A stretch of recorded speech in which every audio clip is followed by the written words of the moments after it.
Welcome to news 360 straight talk. Andhra Pradesh ఎన్నికలకు సమయం దగ్గర పడుతోంది. మరికొద్ది రోజుల్లో పోలింగ్ ప్రారంభమవుతుంది. అభ్యర్థులంతా కూడా ప్రచారంలో వేగవంతం చేశారు. మనం రాష్ట్ర వ్యాప్తంగా అనేక మంది ఎంపీ ఎమ్మెల్యేల అభ్యర్థులు ఇంటర్వ్యూ చేశాం. చివరిగా నేను ఒక ప్రత్యేకమైనటువంటి నియోజకవర్గానికి వచ్చాను. సమయం కూడా చాలా అయిపోయింది.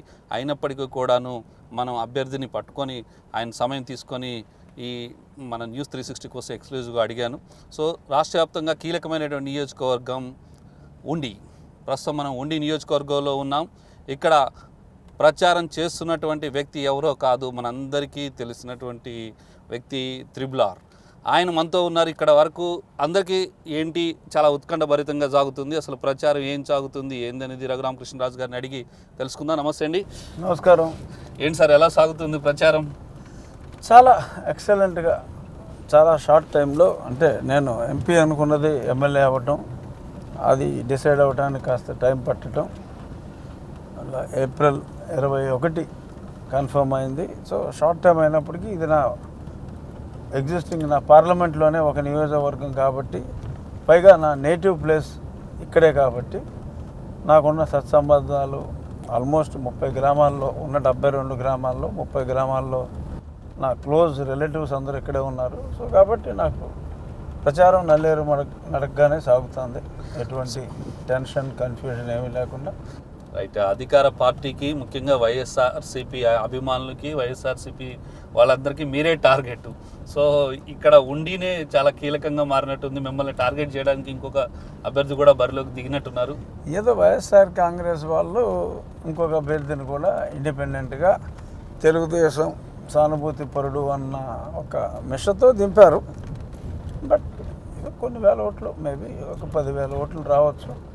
బట్ అది ఇప్పుడు అనుకుంటున్నారు 10,000 ఓట్లు రావచ్చు అని. కానీ ఉండి స్వతహాగా తెలుగుదేశం పార్టీకి కంచుకోట. 3 సార్లు వరుసగా గతంలో కూడా నేను ఎంపీగా నెగ్గినప్పుడు కూడా ఇక్కడ 10,000 మైనస్ ఉంది. తెలుగుదేశం ఇది మొన్న వైఎస్ఆర్ కాంగ్రెస్ ప్రభంజనంలో కూడా నెగ్గిన 23 సీట్లలో ఉండి ఒక సీటు, తెలుగుదేశం పార్టీ పెట్టిన తర్వాత 9 ఎన్నికలు అయితే 8 సార్లు నెగ్గింది తెలుగుదేశం. ఒక్కసారి తెలుగుదేశం కంచుకోట. ఆ కంచుకోటలో పార్టీ వాళ్ళని తీసుకొచ్చి కోవర్ట్ ఆపరేషన్ చేసి బద్దలు కొట్టాలి అనుకునే వైఎస్ఆర్ కాంగ్రెస్ ప్రయత్నం చాలా వృధా అవుతుంది. ఆ తర్వాత వాళ్ళే బాధపడతారు, అరే అనవసరంగా పిచ్చి ఎక్సర్సైజ్ చేసి నవ్వుల పాలయ్యామని. అసలు ఈసారి వైఎస్ఆర్ కాంగ్రెస్కే డైరెక్ట్గా చాలా అతి దారుణమైన పరాజయం కలగబోతుంది. అంటే మీరు అన్నీ అబ్జర్వ్ చేస్తూ ఉంటారు. లాస్ట్ 15-20 డేస్లో ఎలా ఉంది అనాలిసిస్ చూస్తే ఏంటి, ఎట్లా లాస్ట్ అంటే ప్రచారం మొదలెట్టిన నాటికి ఈ రోజుకి, అంటే మీరు ఒక సట్టా మార్కెట్ అనేదాన్ని కూడా ఒక ప్రామాణికంగా మీరు తీసుకుంటే, మరి సట్టా మార్కెట్లో ఒక 10 రోజుల క్రితం ఆర్ 12 రోజుల క్రితం 85-86 వైఎస్ఆర్ కాంగ్రెస్ కన్నా సీట్లు ఈరోజు ఉదయం చూస్తే 62 సీట్లకు వచ్చింది. ఇంకా 48 గంటలు గడిస్తే అది క్షణక్షణం పడిపోతుంది. ల్యాండ్ టైటిల్ యాక్ట్ కూడా బాగా ఇంపాక్ట్ ఏమైనా చూస్తుందో, దాని మీద కూడా బాగా ఫోకస్ పెట్టారు. ల్యాండ్ టైటిల్ యాక్ట్ మీద నేను 4 నెలల క్రితమే ఫోకస్ పెట్టాను. అసలు మన ఆస్తులు ఏంటి, ఆడు బొమ్మలు వేసుకుంటూ ఏంటి అని అసలు ఫస్ట్ మొదలుపెట్టింది నేను నా రచ్చబండలో. ఇది నార్సిసిజం అనే డిజార్డరా, లేక దీని వెనక ఇంకేమన్నా కుట్ర ఉందా, కేవలం అతను పిచ్చిని అతని ఆర్తిని చల్లార్చుకోవటానిక, లేక దీని వెనక కుట్ర ఉందా అన్నది కూలంకషంగా ఆలోచించాలి అని ముందే చెప్పా. ఆ తర్వాత దీని వెనక పెద్ద కుట్ర ఉంది, ఒరిజినల్స్ అన్ని వాళ్ళ గవర్నమెంట్ దగ్గర పెట్టుకొని మనకి డాక్యుమెంట్లు ఇవ్వటం, జెరాక్స్ కాపీలు ఇవ్వటం, ఇదంతా కుట్ర ఉంది. ఇది హోల్సేల్గా రాష్ట్ర ప్రభుత్వమే ఈ ఆస్తుల్ని తాకట్టు పెట్టి రుణం తీసుకోవడానికి వేస్తున్న స్కెచ్ అని నాకు కొన్ని క్లోజ్డ్ కొంత మిస్ఫేర్ అయిందనుకోవచ్చు ఈ ఇష్యూ వాళ్ళకి. అంటే ఈ సమయంలో అది బయటకు వస్తుందని అనుకోవాలా, ఏదో అనుకూల మీడియాలో కొంతమందితోటి ముందు మాట్లాడించుకొని ఇది చాలా అద్భుతమైన స్కీమ్ అని ఎలా మాట్లాడి కవర్ చేయాలని చూశారు. కానీ పాపం వాళ్ళు తీసిన గోతులో వాళ్ళే పడ్డారు. మీరు విలేజెస్లో తిరుగుతున్నారు. సో దాదాపుగా 5 ఏళ్ళు ఎక్కువ సమయం మీరు ఢిల్లీలో గడిపారు. సో ఇక్కడికి రావడానికి కూడా అనేక ప్రతిబంధకాలు సృష్టించారని మీరే చెప్తున్నారు. సో ఇక్కడికి వచ్చినప్పుడు ఎటువంటి ఇష్యూస్ ఐడెంటిఫై చేసినా ప్రజలు ఏమంటున్నారు? ఇక్కడ ఈ 5 ఏళ్ల పరిపాలన గురించి ఏమంటున్నారు? 5 ఏళ్ల పరిపాలన అధ్వానం అన్నది నేను ప్రతిరోజు చెప్తానే ఉన్నా. అక్కడ మీరు రోజు మీడియాలో చెప్తున్నారు, ఇక్కడ ఈరోజు ప్రత్యక్షంగా అందరూ కూడా రాజుగారు మీరు చెప్పినవన్నీ కరెక్టు, ప్రతిరోజు మేము మీరు రచ్చబండ ఫాలో అవుతున్నాం. సో ఎవరు కూడా అసలు నన్ను మిస్ కాల. ఎందుకంటే నేను ప్రతిరోజు పొద్దున్న ఒక 45 నిమిషాలు, సాయంత్రం అయితే TV5 లేకపోతే ABN ఏదో ఛానల్లో ఒక ఇంట్రడక్షన్ ఆఫ్ మెనీ డిబేట్స్ కూడా నేను ఫస్ట్ ఒక 20 నిమిషాలు 25 నిమిషాలు కీనోట్ మాట్లాడి వెళ్ళేవాడిని. సో నేను రాష్ట్ర ప్రజలందరికీ, తెలుగు ప్రజలకి, NRIలకు కూడా సుపరిచితున్నయ్యా తెర పరిచయంతో. సో మీరు చూస్తున్నారు ప్రాక్టికల్గా ఇప్పుడు మనం ఈ ట్రావెల్ చేస్తున్న ఈ రోడ్డు కానీ ఇవన్నీ కూడా మీరు ప్రతిరోజు చెప్తూ ఉంటారు డెవలప్మెంట్ అనేది. ఇప్పుడు ప్రతిష్టంగా కనిపిస్తుందా ఏమన్నా? అసలు డెవలప్మెంట్ అనేది అసలు వదిలేసాడు ఇతను ఎంతసేపు బటన్ నొక్కు, నీ సొంతానికి నొక్కుకో తప్ప అసలు అభివృద్ధి అనేదాన్ని అసలు మర్చిపోయాడు ఇతను. అసలు అభివృద్ధి అంటే అసహ్యం అని నా ఫీలింగ్. ఇతనికి చాలా దారుణం ఏంటంటే అసలు ఎప్పుడూ కూడా నేను ఆ బటన్ నొక్కాడు అంటాం తప్ప ఎప్పుడైనా నేను పలానా ప్రాజెక్ట్ కట్టాను, ఆ బహుళార్థ సాధక నీటి ప్రాజెక్ట్ కట్టాను, ఈ పరిశ్రమ తీసుకొచ్చాను అని చెప్పడానికి ఏమన్నా ఉందో? అది మూసాను, ఇది మూసాను, చేసిన శంకుస్థాపన మళ్ళీ చేయటం ఇలాంటివి తప్ప ఎక్కడ కూడా అభివృద్ధికి ఆమడ దూరంలోనే ఉన్నాడు ఇతను. సంక్షేమం కూడా చేస్తాను అన్నది ఏమి చేయలే. ఎన్నో గవర్నమెంట్ స్కీములు తీసేశాడు. ఇతను చేసిన సంక్షేమం తక్కువ, సాక్షి ద్వారా ఇచ్చుకున్న పబ్లిసిటీ ఎక్కువ. సో మీరు అంటున్నారు ఇలానని, ఆయనేమో నేను సిద్ధమని చెప్పి సభలు పెట్టి మొత్తం కూడా చేస్తున్నారు, అభివృద్ధి చేసి సంక్షేమం చేసి అంటున్నారు. మొన్నటికంటే ఇప్పుడు ఎక్కువ సభల్లో కూడా పార్టిసిపేట్ చేస్తున్నారు, విపరీతమైన గ్యాదరింగ్. మొన్న మా భీమవరం వచ్చాడు, 980 బస్సులు వేశారు. అయినా సరే అక్కడ 7,000 మంది కన్నా జనం లేరు. అంటే లోకల్లో అసలు ఎవరు రాలేదా? ఆ 980 బస్సులో కూడా బస్సుకు 10 మంది కూడా రాలేదా? బస్సుకు 10 మంది వచ్చినా 9,000 రావాలి.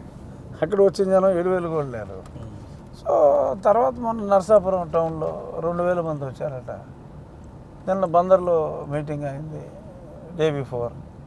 బందర్లో కూడా అంతే 2,000, 2,500 నాకే వస్తారు. ఇప్పుడు మీరు చూశారు అక్కడ చిన్న విలేజ్ ఇది. ఈ ఊరు జనాభా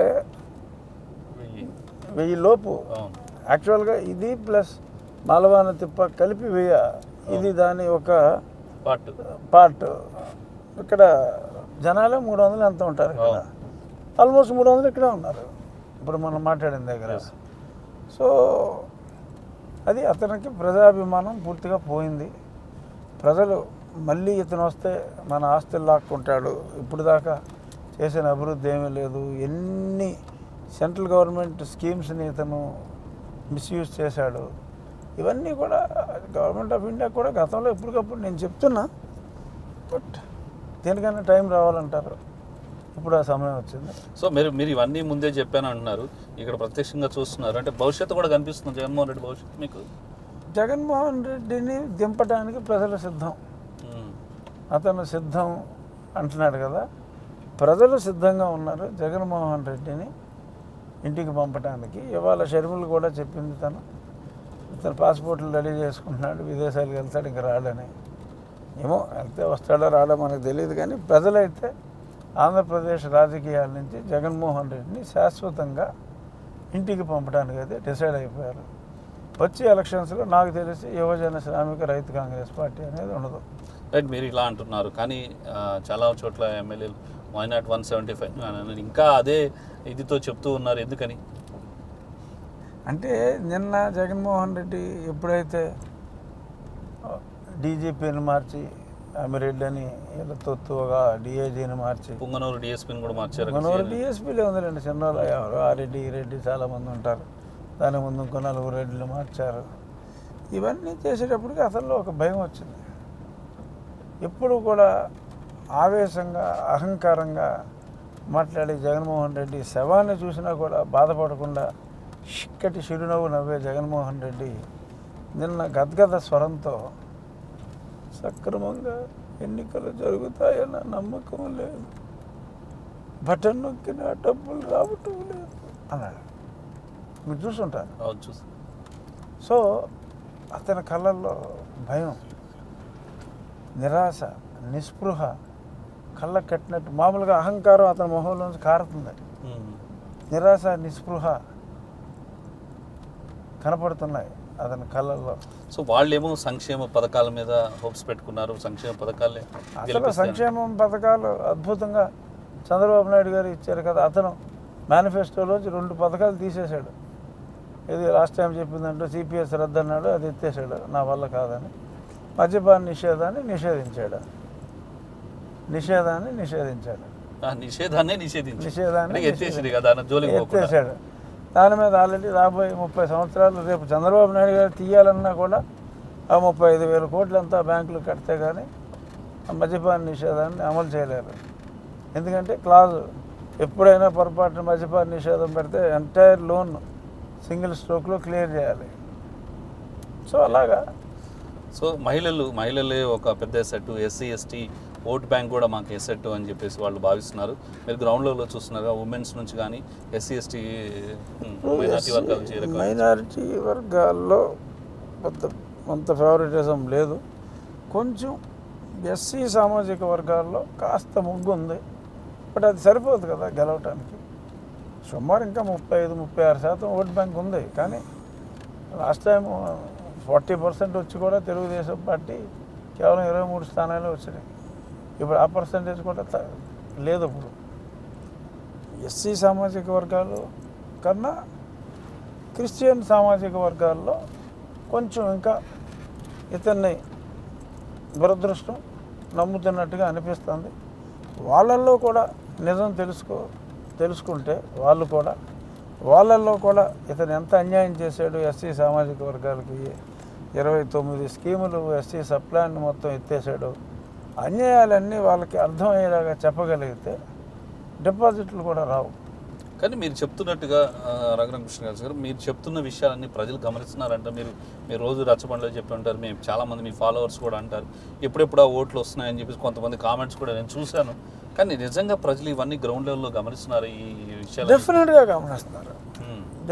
గమనిస్తున్నారు. కానీ ఇన్నాళ్ళు ఓపెన్గా చెప్పడానికి భయపెట్టాడు అతను. నిజం మాట్లాడటానికే భయపడ్డారు. మాట్లాడే హక్కును తొలగించాడు అతను ప్రజల దగ్గర నుంచి.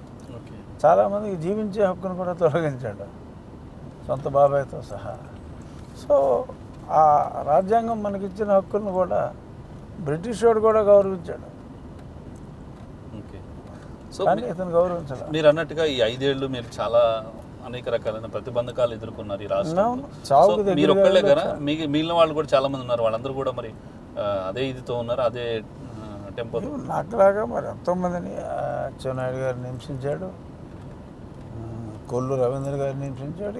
మేమంతా ఏముంది, ఇంకా సాక్షాత్తు చంద్రబాబు నాయుడు గారిని తప్పుడు కేసు బనాయించి 53 రోజులు జైల్లో పెట్టాడు. ఆయన మీద 11 సిబిఐ కేసులు ఉన్నాయని చెప్పి ఈయన మీద ఇప్పుడు ఇంకా ఆల్మోస్ట్ 11 చేసినట్టున్నాడు ఏదో కష్టం. సో మీరు అన్నట్టుగా సంక్షేమ పథకాల గురించి మరి తెలుగుదేశం పార్టీ రేపు అధికారంలోకి వచ్చిన తర్వాత ఇవన్నీ చేయాలంటే ఇప్పుడున్న బడ్జెట్ సరిపోదు, ఇప్పుడున్న రెవెన్యూ అంటే అభివృద్ధి చేసే ఆదాయం ఖచ్చితంగా పెంచుకోవాలి. అభివృద్ధి ద్వారా ఆదాయం పెంచుకునే చేయాలి. జోడు గుర్రాలు లాంటిది, ఏ గుర్రం సరిగ్గా లేకపోయినా బండి పోల్తా పడుతుంది. బట్ అలా నడపగల సామర్థ్యం చంద్రబాబు నాయుడు గారికి ఉంది. కేంద్రంలో కూడా భారతీయ జనతా పార్టీ వస్తే ఇనీషియల్గా కొంచెం హ్యాండ్ హోల్డింగ్ కేంద్రం చేయాలి. మళ్ళీ అమరావతిని పునర్నిర్మించాలి. పోలవరం కంప్లీట్ చేయడానికి కేంద్రం సహకారం తీసుకుని కంప్లీట్ చేయాలి. ఈ 2 కంప్లీట్ అయితే డెఫినెట్గా అప్పుడు అనుకున్న సంక్షేమం చేయటం కష్టం కాదు. రైట్, మీరు అన్నట్టుగా సంక్షేమం అభివృద్ధి 2 కలిసి వెళతాయని చెప్పేసి మీరు అంటున్నారు. రేపు రాష్ట్రంలో తెలుగుదేశం పార్టీ అధికారం వస్తే మీరు అన్నట్టుగా ఈ అభివృద్ధి సంక్షేమం కొనసాగితే రాజధానిగా అమరావతి ఉంటుందా? మళ్ళీ 100% అమరావతి రాజధాని. భారతీయ జనతా పార్టీ కూడా కన్ఫర్మ్ చేస్తుంది. సో అందులో ఎటువంటి సందేహం లేదు. అమరావతి పునర్నిర్మాణం 4 రోజుల్లోనే ప్రారంభమవుతుంది. సో మీకు చాలామంది సోషల్ మీడియాలోనూ మీ ఫాలోవర్స్ ఉన్నారు, ఎవరైనా వచ్చారంటే ప్రచారానికి మీకు టికెట్ ఇచ్చిన తర్వాత చాలామంది రేతం అసలు నాకు డైలీ మార్నింగ్ ఒక 1 అవర్ బయట ఊరు నుంచి వచ్చిన వాళ్ళతోటి ఫోటోలు దిగడానికే సరిపోతాం. ఇంక సంఘీభావం చెప్పడానికి వచ్చామని ఎక్కడో శ్రీకాకుళం నుంచి కాశీబుగ్గలో ఇటుపక్క మదనపల్లి తిరుపతి, నా ఇల్లే తిరుపతి నుంచి వచ్చిన వాళ్ళతోటే పెద్ద పెద్ద ప్రసాదాలతో నిండిపోయాను. అన్ని ప్రాంతాలు. ఏమనిపిస్తుంది అంటే ఈ 5 ఏళ్ళు మీరు చేసిన కష్టానికి ఫలితం దక్కబోతుంది అనిపిస్తుంది? Yes, I'm so happy, extremely happy. నేను 2.5 సంవత్సరాల నుంచి నేను ఒక్కడనే ఆంధ్రప్రదేశ్లో చెప్పింది, తెలుగుదేశం జనసేన ముందు కలుస్తాయి, తర్వాత భారతీయ జనతా పార్టీ కూడా కలుస్తుంది అని. మీరు చెప్పింది నిజమైంది. రైట్, ఎట్లా ఉంది జనసేన బీజేపీ కోఆపరేషన్ మీకు? అంటే భారతీయ జనతా పార్టీకి సంఖ్యాబలంగా అంత అద్భుతమైన సంఖ్య అయితే లేదు, కానీ మోడీ గారు అంటే విపరీతమైన గౌరవం ఉంది ప్రజల్లో. సో అది దట్ ఈస్ హెల్పింగ్. అంటే ఫిజికల్గా వాళ్ళ మాన్యువల్గా స్ట్రెంగ్త్ లేకపోయినా ప్రతి వాళ్ళకి మోడీ గారు అంటే ఒక అభిమానం ఉంది. సో ఆ అభిమాన బలం ఉంది, పవన్ కళ్యాణ్ గారి అభిమానుల బలం ఉంది. సో జన సైనికులు ఈ బెల్ట్లో కొంచెం పవన్ కళ్యాణ్కి ఫ్యాన్ ఫాలోయింగ్ కొంచెం చాలా ఎక్కువ జనసేన. సో జన సైనికులతో ఆ గోలే వేరు, ఆ సందడే వేరు. సో బ్రహ్మాండంగా జరుగుతుంది. సో ఈ మధ్యకాలంలో ఎన్నికల సమయం దగ్గర పడుతున్న మోడీ వీళ్ళందరూ కూడా, అమిత్ షా వీళ్ళందరూ రావడం, సభలు నిర్వహించడం, పవన్ కళ్యాణ్ కూడా చేప తీసుకుని మొత్తం కూడా సభలు చేసడం, ఈ ఎలక్షన్ హియరింగ్ టెంపోని కొంచెం పెంచుతుందంటారు ఇదంతా కూడా? డెఫినెట్గా మోడీ గారు మొన్న జరిగిన సమావేశంతో కొంత, అమిత్ షా గారు కూడా వచ్చారు, ఆయన కూడా గట్టిగా చెప్పారు. సో టెంపో పెరిగిన మాట వాస్తవం. Okay, right. మీరు ఉండి నియోజకవర్గానికి ఎమ్మెల్యేగా అయితే ఉండి నియోజకవర్గాల్లో ఏ రకమైనటువంటి అభివృద్ధి చేస్తారంటే ఏం చెప్తారు? ఇక్కడ మాకు ప్రధాన సమస్య తాగునీరు. ఆక్వాకల్చర్ విపరీతంగా పెరిగి ఆర్థికంగా అద్భుతంగా అయినప్పటికీ దానివల్ల మంచినీటి సమస్య వచ్చింది. మంచి స్కీమ్స్ ప్లాన్ చేసాం గతంలో, విద్యాసురం నుంచి పైప్ లైన్ వేసి ఇవ్వాలని చంద్రబాబు నాయుడు గారి టైంలోనే. ఆ తర్వాత కేంద్రం నుంచి కూడా నేను కూడా వాటర్ రిసోర్సెస్ మినిస్టర్తో మాట్లాడి ఇన్ ప్రిన్సిపల్ క్లియరెన్స్ తీసుకోవడం జరిగింది. కానీ కమిషన్ల కక్కుర్తి కోసం వీళ్ళు ఆశపడి ఆ స్కీమ్ని అటకెక్కించారు. ఇప్పుడు తిరిగి పునఃప్రారంభిస్తాం. అది మేము రోడ్లో వేసుకోగలిగితే ప్రధాన సమస్య మాకు సార్ట్అవుట్ అయినట్టు. రైట్. చివరిగా ఒక్కటి చెప్పండి, రఘురామకృష్ణరాజు అసలు ఎన్నికల్లో పోటీ చేస్తారా లేదా అనేటువంటి మీమాంస, అనుమానం నుంచి చివరికి ఇప్పుడు ప్రత్యక్షంగా ఎన్నికల్లో బరిలోకి దిగారు. సో ఎందుకు ఈ గ్యాప్ వచ్చింది, ఎక్కడ ఈ ఇట్స్ అండ్ బట్స్ ఎక్కడ జరిగినాయి అనేది అంటే ఏం చెప్తారు? అంటే అది కేవలం జగన్మోహన్ రెడ్డికి నేనంటే ఉన్న భయం.